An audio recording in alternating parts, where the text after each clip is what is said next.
This video was sponsored by GiveWell. Hey, happy Friday. This week OPPO released an almost perfect foldable smartphone. We got some fascinating new numbers about the semiconductor industry and also probably the worst computer bug in at least a decade. We also have a quiz, of course, with 20 brand new questions to test your tech knowledge on. That is linked down in the description, and welcome to the Friday checkout.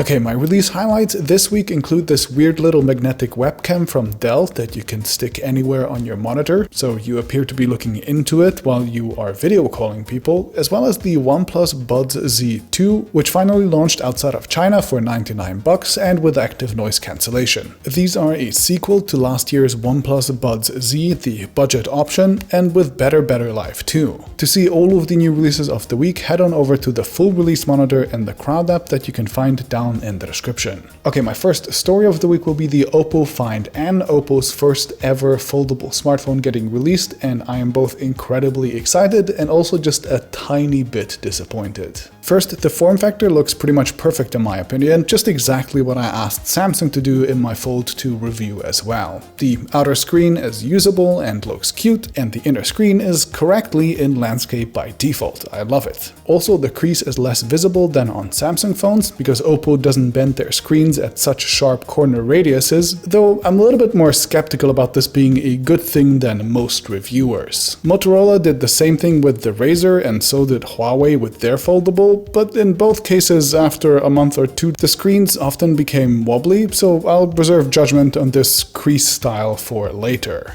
Anyway, I do love OPPO's form factor, but I can't help but think that other than that, this is technically more like a Fold 2 than a Fold 3. The outer display is a 60Hz one, there is no waterproofing, no pen support, and no under-display camera, so none of the things that made the Fold 3 special are here, and it also comes with the same Snapdragon 888 and even Android 11 as the Fold 3 as well, so I don't know, I expected just a little bit more. At least the price in China does seem very competitive. It is priced closer to the Flip 3 than to the Fold 3, though it is unclear whether the phone will ever really make it to outside of China. I will be getting my hands on one in a couple of days, so I'm very excited to try it out.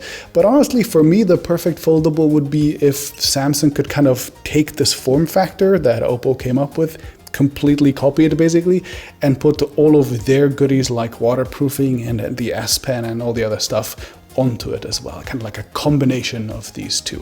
That would be my ideal foldable device. By the way, 7 foldable models are expected from the Chinese brands in the next few months, including this one that Huawei has just teased this week, so you know, prepare for a lot more to come very soon. Okay, and my second story of the week will be all of the spicy numbers and facts that we got about the chip industry this week. First, TSMC's top 10 customers have been revealed, with Apple coming in at number 1 and accounting for an unbelievable 25.9% of TSMC's revenue. Second place MediaTek only has 5.8% revenue share at TSMC, despite being by far the biggest phone brand with 40% market share already, which goes to show just how much more Apple pays per chip than the others. And then follow all the other companies like AMD, Qualcomm, Broadcom, Nvidia, and Sony, with Intel in 11th place. Also a reminder that TSMC owns 56% of all the open fab business according to Counterpoint, and this way you can see that Apple is the top dog of the top dog by a wide margin, so it's no wonder that everyone in the electronics industry is dying to please Tim Cook. And while we're talking about chips, MediaTek has also just revealed the biggest customers for their upcoming flagship chip, the Dimensity 9000, and it includes the OPPO Find X4 series, the Redmi K50 series, and others from Vivo and Honor as well. Most of these brands will likely dual source chips, so the Find X4 Pro might get a Snapdragon 8 Gen 1, while the non-Pro Find X4 might get a Dimensity 9000 for example, allowing us to have good comparability between the chips, but it's nice to see such good uptake for MediaTek chips anyway. And as the leaks ahead of the official benchmarks show, the Dimensity 9000 seems to run cooler than its Snapdragon rival, and it has also shown AI benchmarks beating the Google Tensor at least. Okay, and my final story of the week will be a cybersecurity vulnerability called Log4Shell.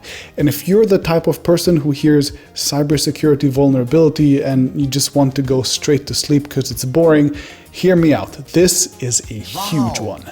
The vulnerability has just been revealed a few days ago, and there are reportedly already 840,000 attacks built on it, with the CEO of Cloudflare claiming that the exploit was used long before it was even disclosed and is currently being exploited at more than 1,000 hacks a second and probably growing, which that's concerning. So the issue is with something called Apache servers and a bug in the Java logging library called Log4j version 2. Log4j captures a message as a URL, fetches the correct response, and then can execute code with full privileges, and this can be exploited by a hacker simply entering a specific syntax. From there, the hacker can extract data, wipe data, create ransomware, install a crypto miner, start a botnet, you get the idea. This tech that is vulnerable is so common that almost everything online is affected, from Minecraft to Facebook, Amazon, Apple, and Google. Just to give you an idea, 47% of all websites with a known web server use Apache. The attack requires no advanced skill set and can be super devastating, so companies will have to patch for years because it's all over the place. And the first patch for the bug already has its own vulnerability, and that is under exploit already as well. Great! US Cybersecurity and Infrastructure Security Agency Director Jan Easterly said on Monday that it is, quote, one of the most serious I've seen in my entire career, if not the most serious, and the issue got a severity score of 10 out of 10. By the way, Log4j is of course an open source piece of code, meaning that the people who are maintaining it are doing it probably for free, which I imagine must feel fantastic right about now. So pour one out for those maintainers, for the sysadmins, for the security researchers, and everyone else who are scrambling to fix all of the systems right now. I suppose they're not going to be having a Friday checkout drink with us today. Alright, and with the holidays coming up, if you are like me, maybe you're thinking it might be time for some charitable endeavors. And if that is the case and you haven't made up your mind on where to put your money yet, then take a look at GiveWell. GiveWell is an independent organization that spends thousands of hours researching charities so your donations can make the biggest possible impact. Their specific focus is on picking charities that do the most for saving or improving human lives per dollar. Based on their research, they have picked out a few individual charities, such as the Malaria Consortium, that you can confidently donate to directly, each with a handy short overview showing you key facts, as well as a full research paper behind it. Plus, they also have what is called GiveWell's Maximum Impact Fund, which uses their most up-to-date research to distribute your ongoing donations to the recommended charity that could do the most good. GiveWell is matching donations from first-time donors dollar for dollar for up to $250. Plus, I have decided to donate another $250 myself as well to round that up to $500. Click on my link below to donate, and be sure to use the fundraiser code TFC at checkout to make sure your donations get matched.